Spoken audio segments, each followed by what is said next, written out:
I'm WB, and we're building a railroad empire on a 4-foot table.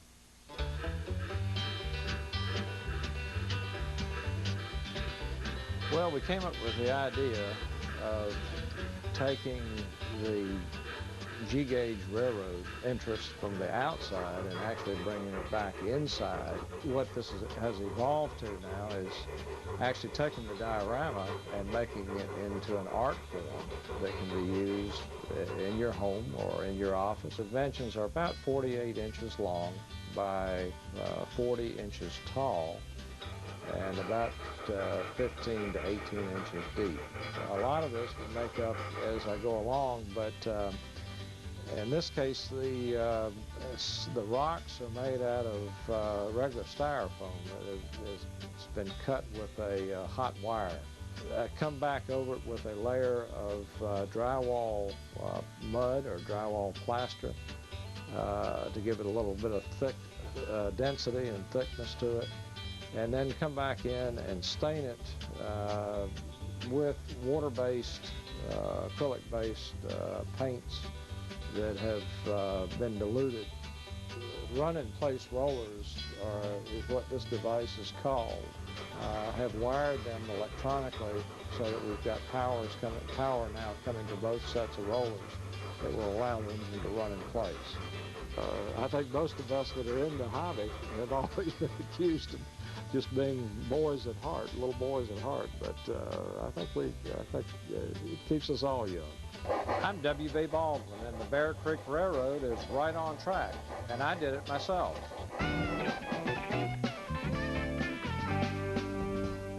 Better up for Major League Remodel Week on DIY. Baseball greats are showing you how to bring the ballpark home all week long. Change backyards into batting cages, kids' rooms into locker rooms, and create your own dugout with sports room makeovers. Then catch the Major League Remodel Marathon on Saturday with Johnny Bench and Cal Ripken Jr. It's Major League Remodel Week. Premieres July 7th at 7 Eastern on DIY. Online at DIYnet.com. Sponsored by Lending Tree. When banks compete, you win. Get ready for high-tech how-to with the Do-It-Yourself Network's Robot Rivals. Tomorrow at 9 Eastern on DIY. Online at DIYnet.com.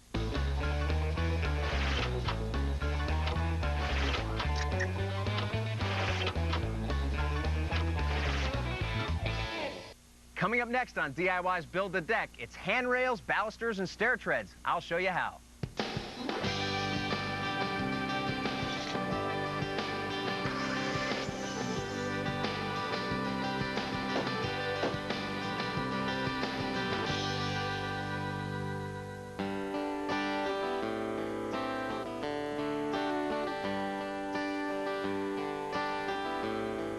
Oh, excuse me. I was just enjoying the view from the new deck.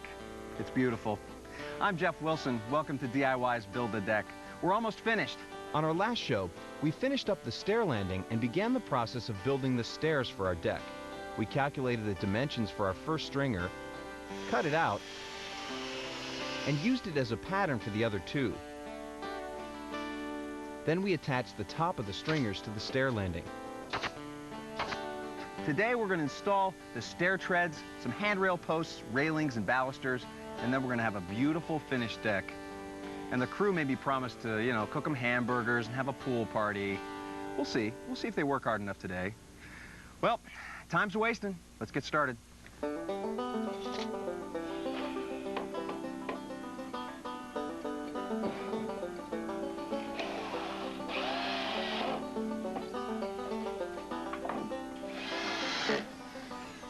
I got a couple more treads here.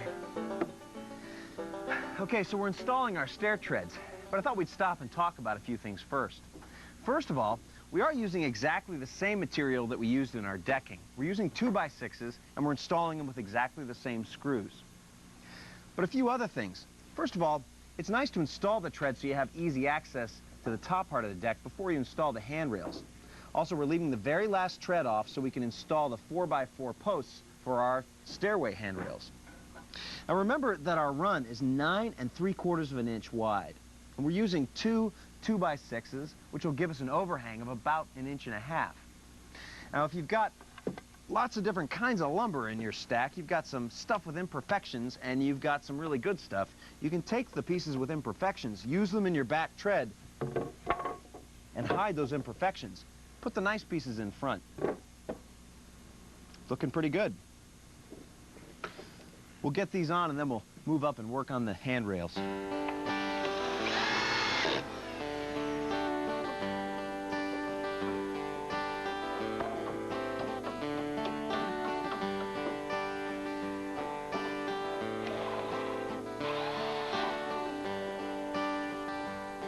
Well, our stair treads are installed, and they look great.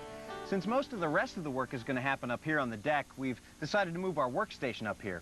And really, the next step is to install our handrails. We've got a pretty good start with these 2 posts, which form part of the framework for our landing. Remember, they go all the way through to the foundation, so this is a great place to start. Our next step is to notch out and attach the corner post. I'll show you how to do that right now. So, Sid, how tall does our finished railing need to be? 36 inches. Okay, and we've got a top rail going on, which will be how thick? 2 by 6, which will be 1.5 inches thick. Okay, so we need to figure for that. 36 less an inch and a half will be 34.5. And by the way, 36 inches is sort of a minimum, but you'll need to check with your local building codes inspector just to make sure that you've got the right height on your railing. So we've got 34.5 inches to the top of the decking. Then we'll need some excess to bolt to the framework. How much should we leave? Right, I've added 9 inches to it to bolt our carriage bolt. Okay, well, we've got a 2 by 8 plus the 1.5 inches for the decking, so 9 inches should be plenty. Right. Okay, and then we need to leave about 1.5 inches on that outside corner. Of course, we've chosen 1.5 inches for the overhang on our decking, so the 1.5 inches on the outside corner that we leave will be flush with the edges of the decking when we put this in place. I know it's a little confusing now, but once we put the pieces of the puzzle in place, it'll be completely clear. So we'll just remove this excess, and then it'll fit right into place, right? Right. Okay.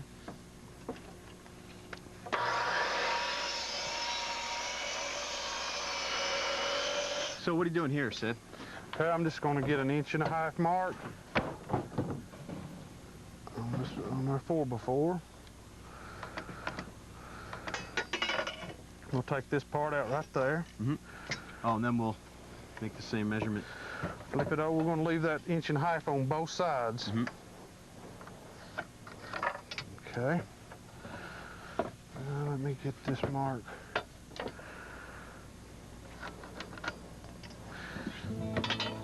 Now, Sid's made some markings here, but I wanted to make clear what we're doing. You don't have to make these markings, but this will make it a little more clear for you. Basically, we're going to make a cut that will take out 1/4 of this board, or mostly this section right here.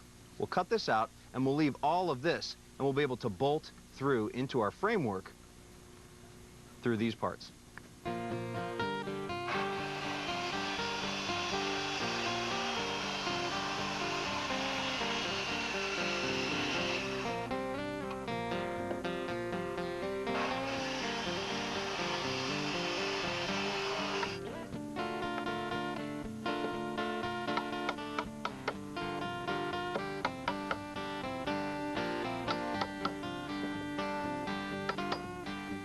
That looks good, Sid.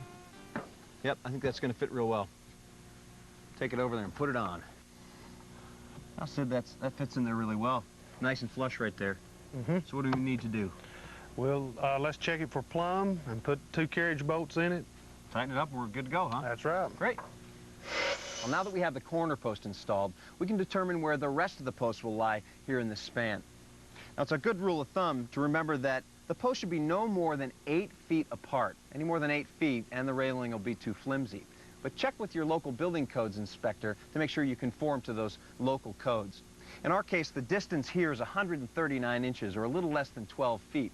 So if we put 1 post in the center, the distance will be only about a little under 6 feet. That'll work really well. We'll center a single post here, we'll notch out the decking, and we'll notch our post so that they'll fit together like a puzzle. And the edge of our decking, the edge of our post will all be flush. It'll look really nice when it's done. Put a couple of carriage bolts in it, it'll be good and strong. All right, well, here's the first piece of our puzzle with our side post here. We still want to have a 36-inch high post, and we still have an 1.5 inch railing at the top. So 36 inches less the 1.5 inches is 34.5 for the post. And plus, we're going to add the same 9 inches to attach to the framework, right? Right. All right, so let's lay this out here. So we've got the 9-inch marked here. And you just use the edge of the builder square, because we know this is 1.5 inches, and that's the amount we want to leave on the end there, right? Right.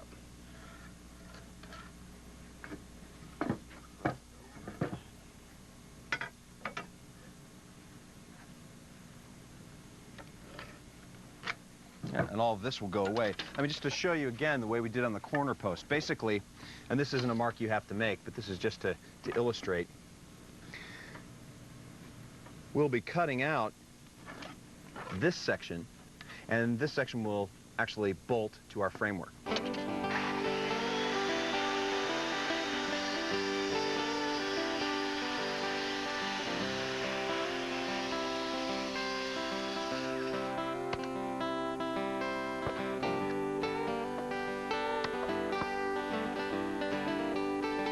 All right, we can just take this over and fit it in place. Now we'll just notch this decking with our jigsaw to fit the post.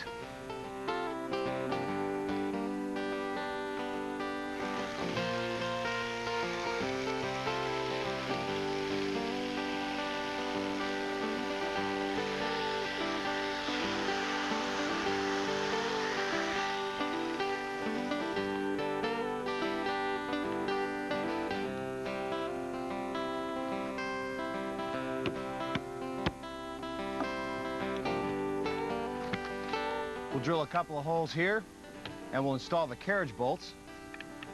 You plumbing it up there? Yep. How is it? Good, okay.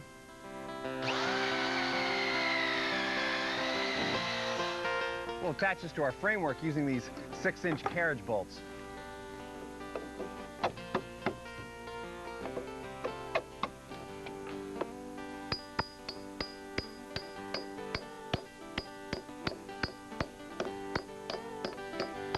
Washers and nuts for the other side. Just repeat that process on the rest of your posts. It's pretty simple. Coming up, the last few steps. I'll show you how to install the handrails and balusters on our deck. Now, what we've done here is we've built a mock-up of our railing so we could show you all of the elements. It's going to be 36 inches high at the top. Let's start down here. This represents our deck, and this represents our 4x4 post that we've already installed. There'll be a 2x4 block. On top of that, a bottom railing that's a 2x4 will sit. We'll have 2x2 balusters, a 2x4 top railing, and then a 2x6 finish railing up here. It'll be a great place to set your soda when you're hanging out on the deck. Now, the first thing we need to do is determine the length of these balusters. And we'll start at the deck again. The height is 36 inches, less the 3.5 inches for a 2x4. Another 1.5 inches for our 2x4 bottom rail. That's 5 inches. And then up top, we'll subtract 1.5 inches for our top rail and 1.5 inches for our finish rail, another 3 inches. So 36 inches less 8 inches, 5 plus 3, is 28 inches. That'll be the length of our balusters. We've got to cut a lot of 28-inch balusters, so we better get started.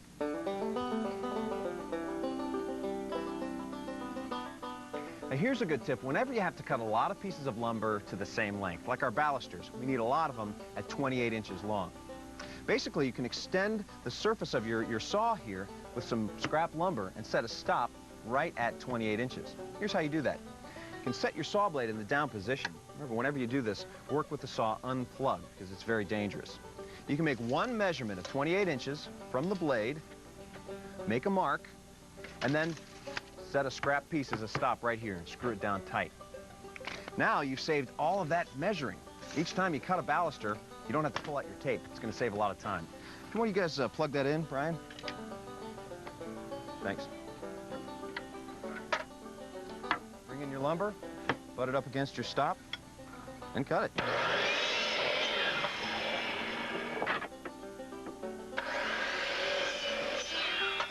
I could do this all day.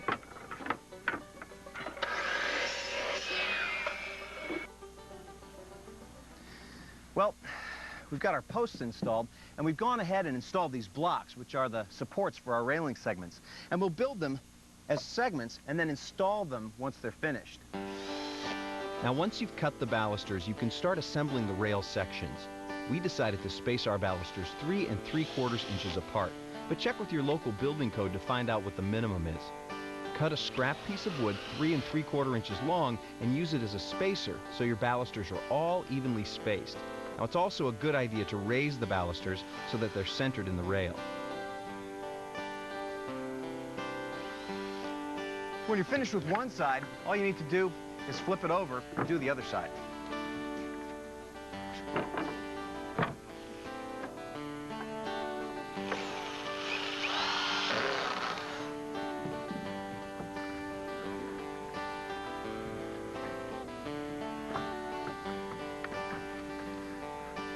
Yep, it's a perfect fit. Get a couple of screws in this one, we can move on to the next section and repeat the process.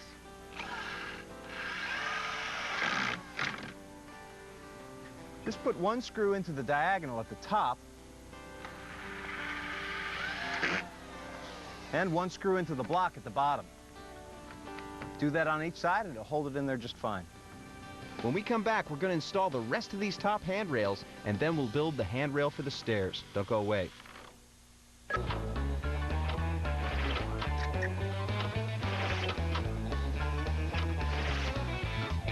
Growing up, he heard the You stories. think somebody will ever find Treasure Planet? It's a legend. Jim Hawkins is gonna live the adventure. That's Treasure Planet. Now, Let's fly! you can set sail with Jim and his friends. What a pleasure to meet you, Jimmy.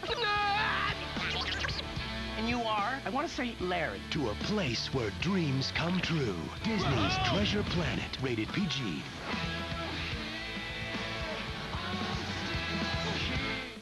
I was tired of working in kitchens and warehouses, making minimum wage.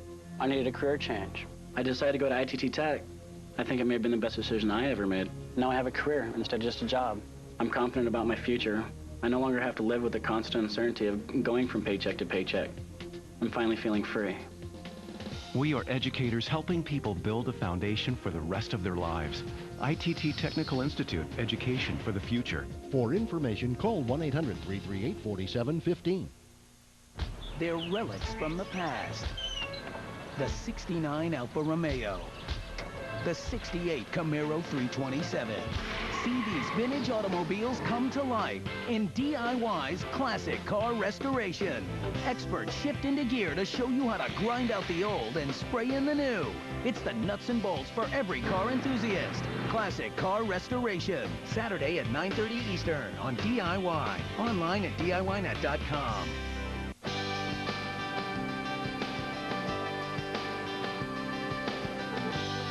Welcome back to DIY's Build a Deck. We're building the remaining handrail sections just like we did the first one. Now be sure to take separate measurements for each different handrail section, because even if your plan calls for the rails to be the same length, there may be some slight variation.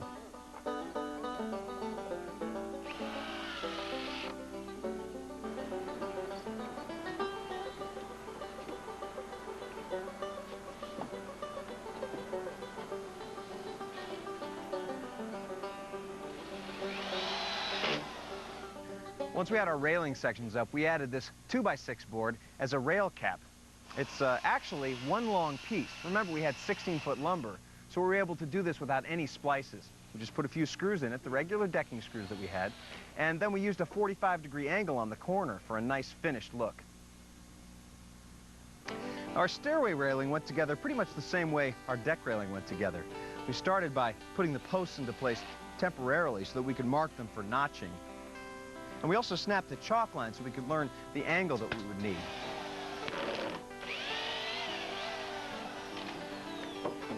Okay, take that up and let him chop.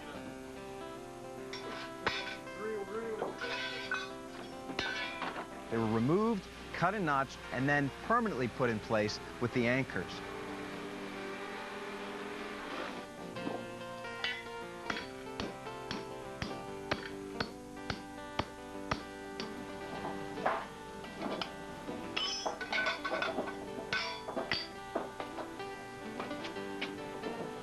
Light boat. You got it right here. All right.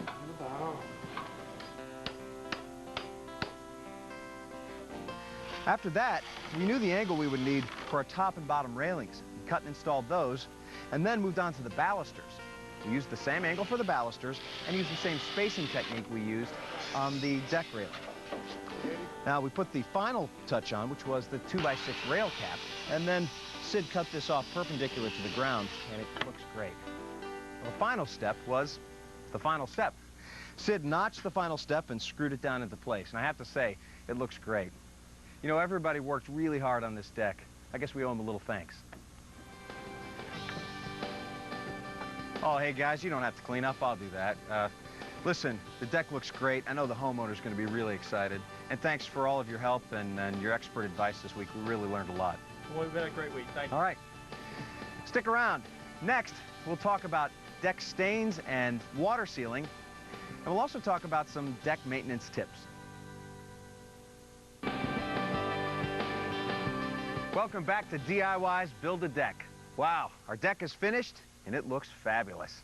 There are a couple more things we need to talk about before we're finished here, the most important of which is water sealing. Now, even treated lumber like we've used here on our deck needs to be sealed against the elements. Any wood that's left out against rain, storms, freezing and thawing, well, it just needs to be protected. Now, an important point about treated wood is it's usually wet when you get it from the treatment process, and it needs to cure or dry for a period of time before you put on the water sealant. Now, you can check with your local home center where you buy the lumber, because the manufacturers usually will give you from, 2 weeks to 3 months curing time. You just need to make sure you follow that manufacturer's directions. Now, water sealing is a simple process. The water sealant is a very viscous stuff here, and I'm just going to use water to show you how to apply it. You can use a brush, you can use a roller, and if you're using a roller, you can usually use an attachment like this, a broom handle that'll save your back.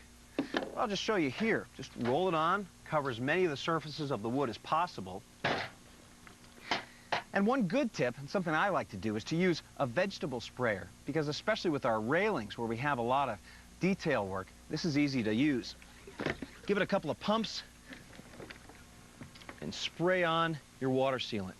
This is great because it gets down into some of these nooks and crannies that are really hard to reach with a brush. You can also use the sprayer up underneath the deck and completely coat all the edges and sides of the wood. It's an important step, especially the first time. Coat it really well the first time, and it'll serve you for a good long time. Stain is another option when we're talking about water sealing, but it'll also give you a chance to change the color and character of the wood on your deck. Now, one of the choices you can make when you're picking a stain is transparent stain, which leaves the grain showing through, and it lets you change the color. There are many different color options here. Or if you're trying to match some trim on your house, or maybe you want less of the grain to show through for a more uniform look, you can use an opaque stain like this. Now, you spend a lot of time, money, and energy on your deck, and once you have it stained or sealed, there's only one more thing you need to do to keep it safe and looking good for years to come, and that's maintenance. Now, a good rule of thumb for keeping your deck safe is to give it a good inspection at least once a year. Get up underneath it, check out the nooks and crannies. What are you looking for? Well, cracked or broken wood, evidence of rot or insect damage. Also, look for loose screws or nuts and tighten them down. That'll keep your deck safe. What about keeping it looking good? Well, wash it down well with a solution of 1 part bleach to 3 parts water, or a good deck brightener once a year. Even a power wash isn't a bad idea. And you can also take the opportunity to replenish your water sealer or your stain. Well, that's going to do it for building our deck. We've learned a lot on this series, and we hope you have too. And remember, for any information on deck building, check out our website at DIYnet.com. I'm Jeff Wilson. Thanks for joining us on DIY's Build a Deck. You know what? There is one more thing. Chances are, if you build a deck, folks are going to be stopping by out of the blue. So keep the grill hot and the beverages cold. Who are all these people? Thanks, appreciate it. Anybody want a burger? Who wants a burger? Okay, look, don't make a habit of this, all right? Just tonight.